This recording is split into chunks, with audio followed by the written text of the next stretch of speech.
Hello friends, आज हम एक स्टोरी सुनेंगे जिसमें हम एक 7 ईयर ओल्ड बच्चे से बहुत कुछ सीख सकते हैं। तो ये एक गांव की बहुत पुराने ज़माने की स्टोरी है। उस गांव में एक परिवार रहा करता था और उस परिवार के सभी लोग जब बच्चे जो होते थे वो पढ़ने के लिए गुरुकुल जाया करते थे। उन्हीं के परिवार में एक छोटा बच्चा था जो अब 7 साल का हो चुका था और माता पिता ने डिसाइड किया कि हम इस बच्चे को गुरुकुल पढ़ने के लिए भेजेंगे। पिता ने अपने बच्चे को बताया कि कल सुबह तुम्हें गुरुकुल छोड़ने जाएंगे हमारे एक नौकर, लेकिन इस घर से जब तुम जाओगे तो 1 मील दूर तक तुम्हें तुम्हारा घर वापस दिखाई देगा, लेकिन तुमने पलट के नहीं देखना। हम छत पे खड़े हुए तुम्हें देखेंगे, लेकिन तुमने पलट के वापस नहीं देखना। तुमने आगे की तरफ ध्यान करना है और आगे जाते जाना है। रोना भी नहीं है, आँखों में आंसू भी नहीं आना चाहिए। बच्चा बहुत ही छोटा था। बच्चे को लगा कि ये कैसी कंडीशंस हैं कि देखना भी नहीं है मुड़ के और रोना भी नहीं है, तो ये तो बड़ा मुश्किल काम है। माँ ने बच्चे को समझाया कि बेटा परेशान होने की ज़रूरत नहीं है, ये सभी लोग करते आए हैं और तुम भी ये करोगे और तुम्हारे लिए भी आसान होगा, कोई मुश्किल बात नहीं होगी ये करना। बच्चा समझ गया, बट बच्चे के मन में बड़ी बेचैनी थी। बच्चे को पिता की बातें भी याद आ रही थी कि अगर वो रोया या उसने पलट कर देखा तो इस घर में वापस उसे एक्सेप्ट नहीं किया जाएगा। वो वापस इस घर में तभी आ सकता है जब वो अपनी पढ़ाई पूरी करके आएगा। तो बच्चे ने अपने मन को पक्का किया, सोने की कोशिश करी। रात भर बड़ा बेचैन था वो बच्चा, सो नहीं पा रहा था।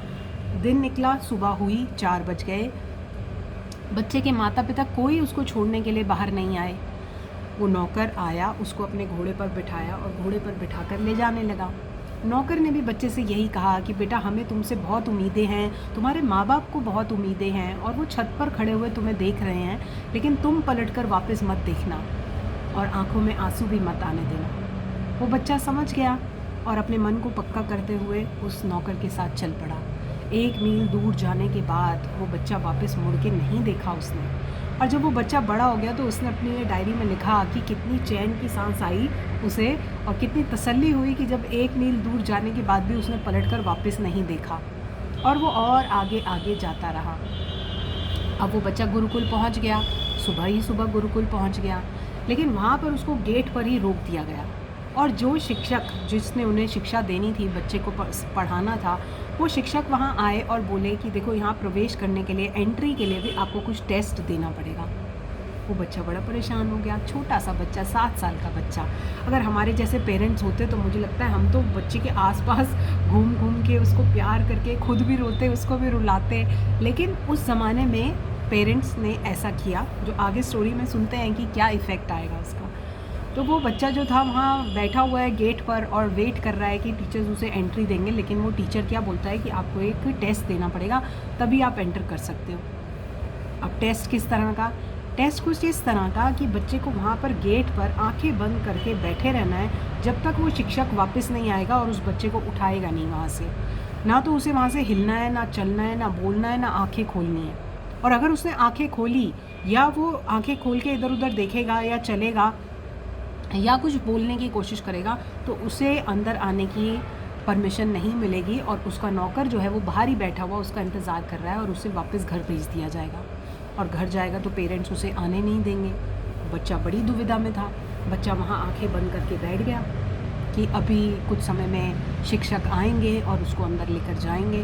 बच्चा वहाँ बैठा रहा और बच्चे पढ़ने के लिए आए। बच्चे तो बच्चे थे, कोई उसको कंकड़ मार रहा है, कोई उसको धक्का दे रहा है, कोई उसके बाल खींच रहा है, सब बच्चे उसको परेशान कर रहे थे, मगर वो अपनी आंखें बंद करके अपने मन को पक्का करके बैठा रहा। सूरज की रोशनी बढ़ती जा रही थी, गर्मी बढ़ती जा रही थी, दोपहर हो गई, कोई लेने नहीं आया, कोई पूछने नहीं आया उसको। बच्चे को मन में बड़ी तकलीफ़ हो रही थी। 7 साल का बच्चा, बहुत ही छोटा बच्चा है। उसे लगा कि मुझे तो यहाँ कोई पूछ ही नहीं रहा, मुझे तो कोई वेलकम ही नहीं कर रहा, मेरे तो कोई टीचर भी ध्यान नहीं रख रहा, कोई ये नहीं पूछता कि तुम्हारे माँ बाप कैसे थे या तुम्हारे माँ बाप ने तुम्हें कैसे भेज दिया, कोई बात ही नहीं कर रहा मेरे से। तो बच्चे के मन में बहुत तरह तरह के ख्याल चल रहे थे और भूख भी लग रही थी और प्यास भी लग रही थी और वो बच्चा बहुत तंग हो रहा था वहाँ बैठा बैठा। लेकिन उसने अपने मन को पक्का रखा और अपने मन में वो जो उसका संकल्प था कि उसे जाना है और उसे वहाँ पर पढ़ाई करनी है, तो वो संकल्प उसका धीरे धीरे ये वाली कंडीशंस में, ये जो प्रेशर वाली कंडीशंस आ रही थी, उसका वो रेजोल्यूशन, डिटर्मिनेशन जो थी उसकी और मजबूत होती जा रही थी। शाम हुई, सूरज ढलने को था, तभी उसके शिक्षक, टीचर्स जो थे वो वहाँ पर आए और उन्होंने उस बच्चे को बहुत ही प्यार से उठाया और बोला कि अब तुम अंदर आ सकते हो और अब हम तुम्हें शिक्षा देने के लिए तैयार हैं, क्योंकि तुम्हारे मन में शिक्षा को ग्रहण करने के लिए वो संकल्प पक्का है। यानी कि उन्हें महसूस हुआ कि इसका रेजोल्यूशन पक्का है, ये बच्चा डिटर्मिन्ड है कि इसे सीख कर ही जाना है, इसे अपने पेरेंट्स को प्रूव करना है कि हाँ ये कुछ कर सकता है। इसके अंदर जानने की वो इच्छा जो है वो बहुत मजबूत है कि किसी के भी धक्का देने से, तेज़ धूप से, भूख से, प्यास से, माँ बाप के प्यार की वजह से भी इसका संकल्प जो है, इसका डिटर्मिनेशन जो है वो बिल्कुल भी डगमगाया नहीं और इसका निश्चय बहुत ही दृढ़ है।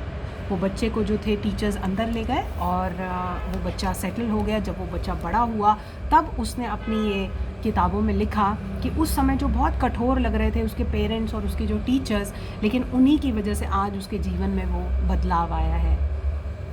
तो फ्रेंड्स, मैं आपसे यही कहना चाहती हूँ कि हमारा डिटर्मिनेशन कितना है।